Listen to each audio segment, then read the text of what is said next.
Assalamualaikum warahmatullahi wabarakatuh. Perkenalkan, saya Adistia Oktaliadi. Saya dari kelas MJ 802. Di sini saya akan mempresentasikan untuk tugas UAS, di mana di sini juga untuk mata kuliah dari Cyber Security Management.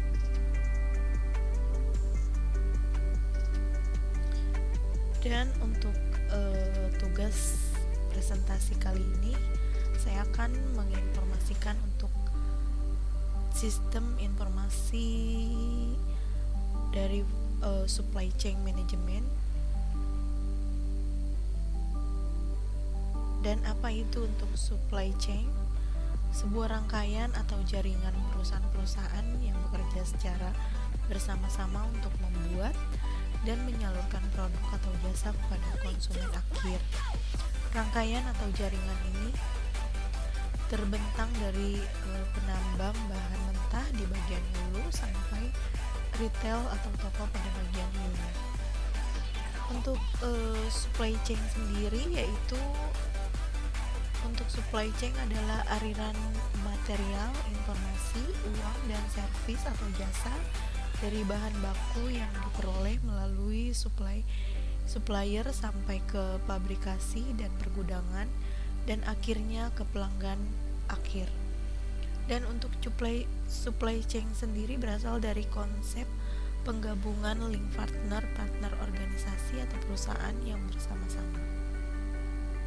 Dan untuk supply chain sendiri, dalam sebuah supply chain terdapat 3 aliran, yaitu material, informasi, dan uang atau dana. Dan untuk struktur supply chain sederhana ada di mana, yaitu hulu dan hilir. Dan dari hulu itu ada supplier, manufaktur, distributor, lalu ke seller, retail, dan yang terakhir dari langsung ke customer. Dan untuk material atau produk pengambilan retur adalah aliran fisik, dan untuk uang invoice, pricing yaitu aliran pembayaran, kapasitas, jadwal pengiriman, order, data penjualan itu aliran informasi. Dan ada beberapa isu penting dari aliran material atau produk adalah suatu yang kompleks. Munculnya sistem SCM di latar belakangi oleh perusahaan dalam lingkungan bisnis. Dan untuk SCM pada hakikatnya adalah sinkronisasi dan koordinasi aktivitas-aktivitas yang berkaitan dengan aliran material atau produk, baik yang ada dalam satu organisasi maupun antar organisasi. Dan untuk supply chain management sendiri adalah untuk manajemen terhadap aliran antar dan di antara tahap supply chain untuk memaksimalkan probabilitas keseluruhan supply chain. Dan untuk definisi lain dari supply chain sendiri, menurut Lambert tahun 1998, SCM merupakan integrasi atas proses bisnis dari pengguna akhir melalui pemasok awal yang menyediakan produk, jasa, dan informasi yang memberikan nilai tambah bagi pelanggan.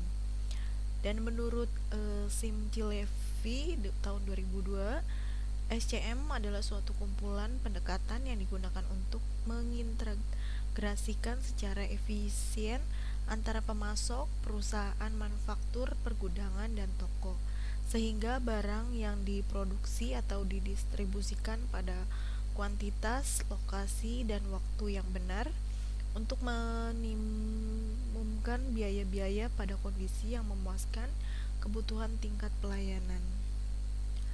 Dan untuk definisi lain juga ada menurut Henfield tahun 1999, SCM merupakan integrasi atas kegiatan-kegiatan dalam suatu rantai pasok dengan hubungan yang diperbaiki untuk mencapai suatu keunggulan bersaing yang berkelanjutan.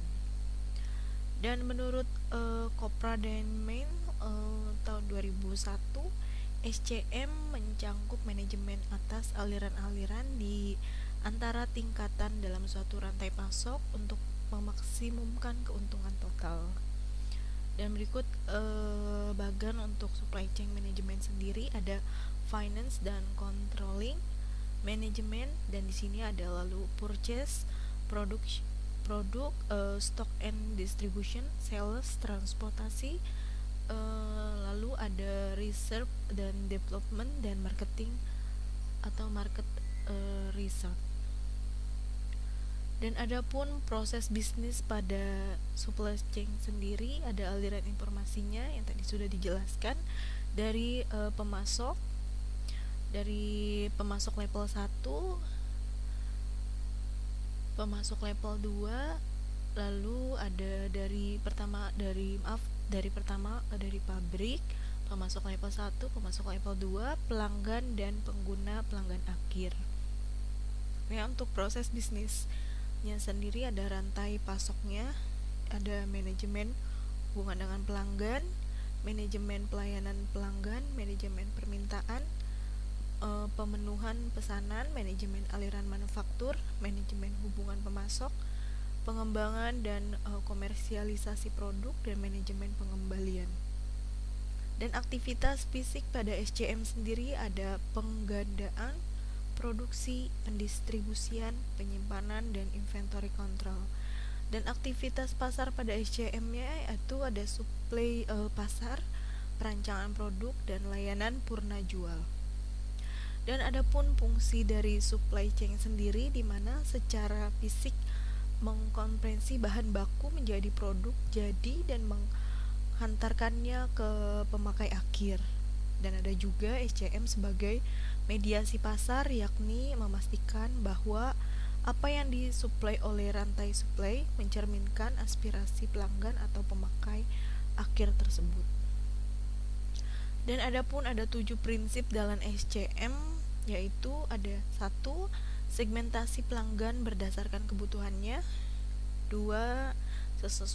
Sesuaikan jaringan logistik untuk melayani kebutuhan pelanggan yang berbeda. 3. Dengarkan signal pasar. Dan keempat, diferensiasi produk pada titik yang lebih dekat dengan konsumen. 5. Kelola sumber-sumber supply secara strategis. Dan yang keenam, kembangkan strategi teknologi untuk keseluruhan rantai supply chain. Dan yang ketujuh ada adopsi pengukuran kinerja untuk sebuah supply chain secara keseluruhan. Dan adapun tahap dalam SCM sendiri ada tahap 1, ada baseline dasar, yaitu masing-masing fungsi bisnis seperti produk atau pembelian melakukan aktivitas secara sendiri-sendiri dan terpisah dari fungsi bisnis yang lain. Yaitu ada tahap 2 juga, integrasi fungsional. Kekurangan-kekurangan ada penggabungan antara fungsi-fungsi yang melakukan aktivitas sampai hampir sama. Dan untuk yang ketiga, integrasi secara internal, di mana diperlukan penggadaan atau pelaksanaan perencanaan kerangka kerja. Dan yang keempat ada integrasi secara eksternal, di mana integrasi supply chain yang sebenarnya diperluas untuk supply atau pelanggan. Dan adapun strategi utama dan kebijakan supply chain management sendiri, yaitu strategi utamanya ada inovasi, ada sumber keunggulannya mereka dan keunikan teknologi, dasar bersaingnya, inovasi produk, peran utama SCM-nya, kecepatan pada waktu, volume ke pasar. Dan ada biaya di efisiensi operasi, harga murah, infrastruktur yang efisien dan murah. Dan begitupun untuk strategi utama untuk dalam pelayanan, ada pelayanan terbaik sesuai kebutuhan khusus konsumen, efisiensi produk awal, dan fleksibilitas produk akhir, sistem komunikasi. Dan untuk yang strategi utama pada mutu ada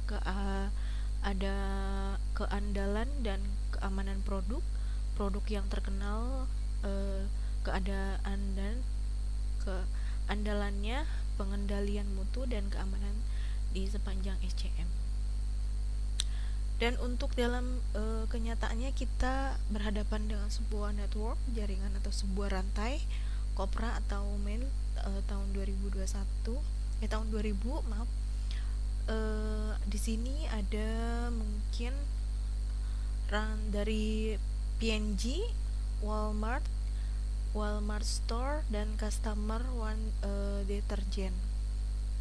Lalu ada plastik producer, terus ada packaging company, lalu ke chemical manufacture, dan dari plastik itu ada chemical manufacture dan packaging company-nya ada paper manufacture, lalu ke timber industry. Dan untuk SCM Dell komputernya, ketika customer membeli secara online dari Dell Computer Supply Chain yang terlibat ada pelanggan, website Dell menerima order pelanggan, pabrik praktikan Dell, pemasok Dell. Setelah mendapatkan produk yang dipilih, pelanggan memasukkan informasi order atau membayar. Customer dapat melihat pada web situs untuk mengecek status order. Dell Assembly Line memenuhi customer order. Dell Computer menerima komponen dari beberapa supplier dan memasok produk melalui beberapa transportasi. Dan untuk global SCM itu ada supply chain yang melibatkan supplier dan atau customer dari luar negeri. Alasannya memang satu ada mereduksi biaya material, produk, servis, tenaga kerja, perbedaan ketersediaan, strategi global perusahaan, perbedaan teknologi, kualitas produk, perbedaan kebutuhan. Dan untuk tantangan SCM-nya adalah kompleksitas produk, struktur supply chain, melibatkan banyak pihak dengan kepentingan yang berbeda-beda, pembedaan bahasa, zona waktu, budaya antar perusahaan.